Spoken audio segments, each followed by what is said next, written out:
నా కొడుకు జనపల్లి శ్రీనివాసరావు అండి. జగన్మోహన్ రెడ్డి గారు వాడికినండి రాజకీయంలో నడిపించి వాడికినండి 5 సంవత్సరాలు జైల్లో పెట్టారండి. 5 సంవత్సరాలు కూడా ఆయన దాటలేదండి, విడిపించరండి. కోర్టుకు వచ్చి సాక్షి చెప్పారండి, అందులోనే పెట్టుకుని ఉన్నారండి. నా కొడుకు అందులోనే మెగ్గిపోతున్నాడండి.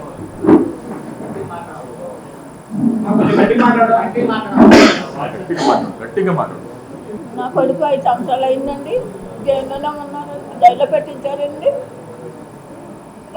ముఖ్యమంత్రి గారు 5 సంవత్సరాలు మట్టించి కోర్టుకు రమ్మంటే రావట్లేదు, సాక్షులు చెప్పమంటే చెప్పట్లేదండి. నా కొడుకు అందులోనే 5 సంవత్సరాలకి ఉన్నారండి. 5 సంవత్సరాలు మట్టించి అందులోనే మగ్గిపోతున్నారండి. రమ్మంటే రారండి, సాక్షులు చెప్పరండి. మాకు ఏదో నా కొడుకు విడుదల చేసి మా కుటుంబం ఆదుకుంటారని ముఖ్యమంత్రిని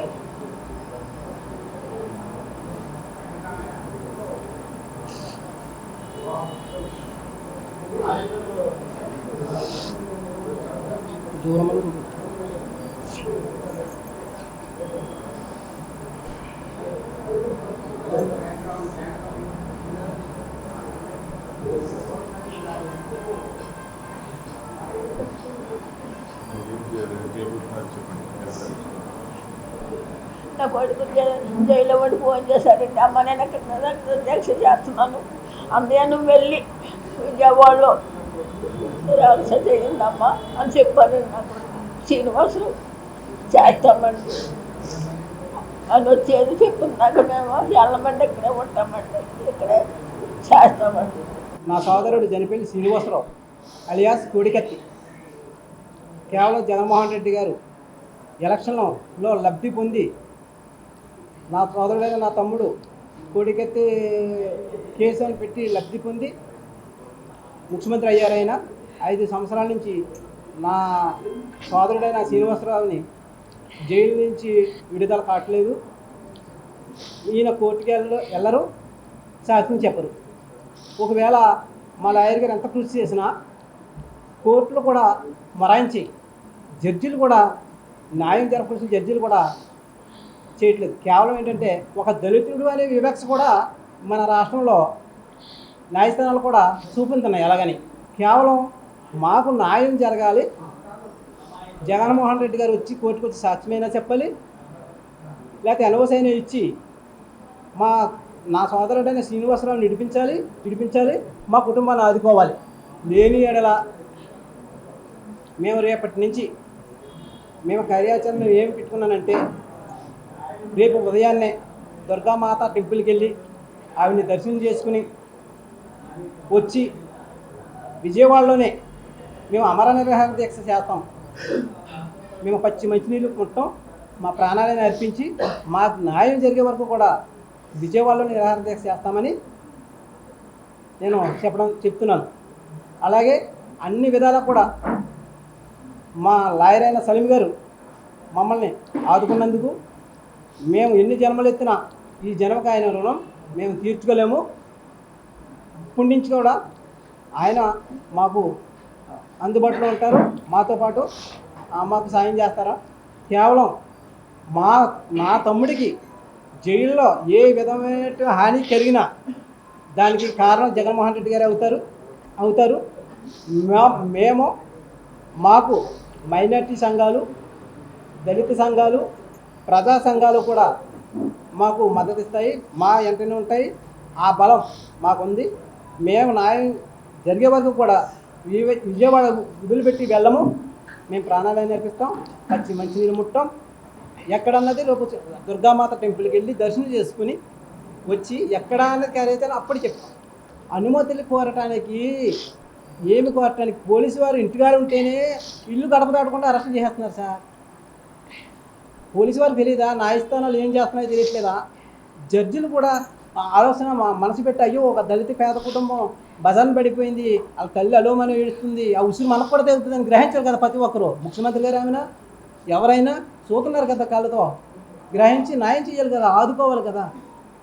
ఏమి న్యాయం చేయట్లేదు, న్యాయం జరిగే చోటేమో జరగట్లేదు. ఆ దళిత వివక్ష అనేది కనబడుతుంది. ఎందుకంటే డబ్బున్న వాడికి పలుకుబడి ఉన్నవాడికి ఒక రాజకీయ ఒకటి ఏమి లేని పేదవాడికి ఇది దరిద్రం. ఇది ఈ ప్రభుత్వం. ఎన్నోసార్లు విష ప్రయత్నాలు చేస్తాం జగన్ గారిని కలటానికి, ఎన్నో అర్జీలు పెట్టాం. గౌరవపదంగా అమ్మ నాన్న ఫోటో కూడా వేసి లెటర్ పెట్టాను మా గ్రామం వచ్చినప్పుడు. అప్పుడు ఆయన వచ్చేది రేపు వస్తాడంటే ఎలా అరెస్ట్ అవ్వారంటే మమ్మల్ని హౌస్ అరెస్ట్ చేశారు పోలీసులు. అయ్యా ఏంటి దౌర్భాగ్యం అంటే, సుబ్బరాజు మా ఉద్యోగాలు ఎగిరిపోతాయా, మా మీద దయించండి మీరు అంటే, సరే సార్ మీరేదో చిన్నస్థాయి ఉద్యోగస్తులు, సరే మీ మీద గవర్నమెంట్ వదిలేస్తాం, మాకు న్యాయం ఎప్పుడు జరగాలి అప్పుడే జరుగుద్ది, పోన్లే భగవంతుడు ఉన్నాడు అని చెప్పేసి మేము నిర్ణయించుకున్నాం. అందుకే ఆ ఆలోచన విధానంతో మేము ఎవరిని ఇబ్బందులు పెట్టలేదు. కేవలం ఇంకా ఇప్పుడు వాళ్ళు ఇడిచిపెట్టేది లేదు, మాకు న్యాయం జరిగే దాకా కూడా అమర నిరాహార దీక్ష చేయడం ఖాయం. శ్రీనివాసు ఫోన్ చేసి చెప్పాడు, అన్నయ్య నా పరిస్థితి బాగాలేదు, నేను రేపటి నుంచి నేను జైల్లో నిరాహార దీక్ష చేస్తున్నాను నేను అని చెప్పడం జరిగింది. అయ్యే తమ్ముడు, నువ్వు అక్కడ నిరాహార దీక్ష అయితే మేము కూడా విజయవాడలో నీకు సాయంగా మేము చేస్తాము. మనకి ఇది మైనార్టీ సంఘాలు దళిత సంఘాలు తోడుగా ఉన్నాయి తమ్ముడు, మేము కూడా చేస్తాం, ఎంత దూరమైన వెళ్తాం ఈ విషయంలో అని చెప్పేసి చెప్పడం జరిగిందండి. నా కొడుకు జనపల్లి శ్రీనివాసరావు అండి. జగన్మోహన్ రెడ్డి గారు వాడికినండి రాజకీయంలో నడిపించి వాడికినండి 5 సంవత్సరాలు జైల్లో పెట్టారండి. 5 సంవత్సరాలు కూడా ఆయన దాటలేదండి, విడిపించరండి. కోర్టుకి సాక్షి చెప్పారండి, అందులోనే పెట్టుకుని ఉన్నారండి. నా కొడుకు అందులోనే మెగ్గపోతున్నాడండి.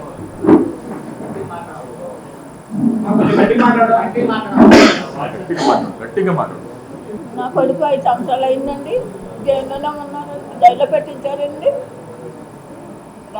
ముఖ్యమంత్రి గారు 5 సంవత్సరాలు మట్టించి కోర్టుకు రమ్మంటే రావట్లేదు, సాక్షులు చెప్పమంటే చెప్పట్లేదండి. నా కొడుకు అందులోనే 5 సంవత్సరాలకి ఉన్నారండి, 5 సంవత్సరాలు మట్టించి అందులోనే మగ్గిపోతున్నారండి. రమ్మంటే రారండి, సాక్షులు చెప్పరండి. మాకు ఏదో నా కొడుకు విడుదల చేసి మా కుటుంబం ఆదుకుంటారని ముఖ్యమంత్రిని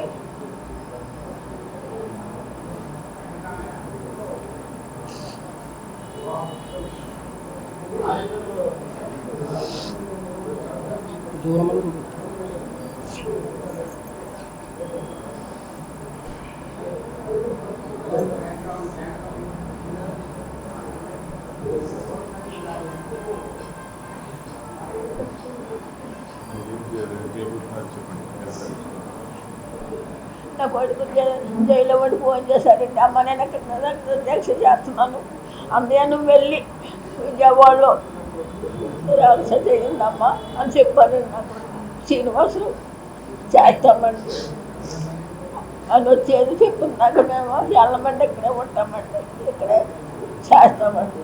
నా సోదరుడు జనపల్లి శ్రీనివాసరావు అలియాస్ కోడికత్తి కేవలం జగన్మోహన్ రెడ్డి గారు ఎలక్షన్లో లబ్ధి పొంది నా సోదరుడైన నా తమ్ముడు కోడికత్తి కేసు అని పెట్టి లబ్ధి పొంది ముఖ్యమంత్రి అయ్యారైనా 5 సంవత్సరాల నుంచి నా సోదరుడైన శ్రీనివాసరావుని జైలు నుంచి విడుదల కావట్లేదు. ఈయన కోర్టుకి వెళ్ళరు, సాక్ష్యం చెప్పరు.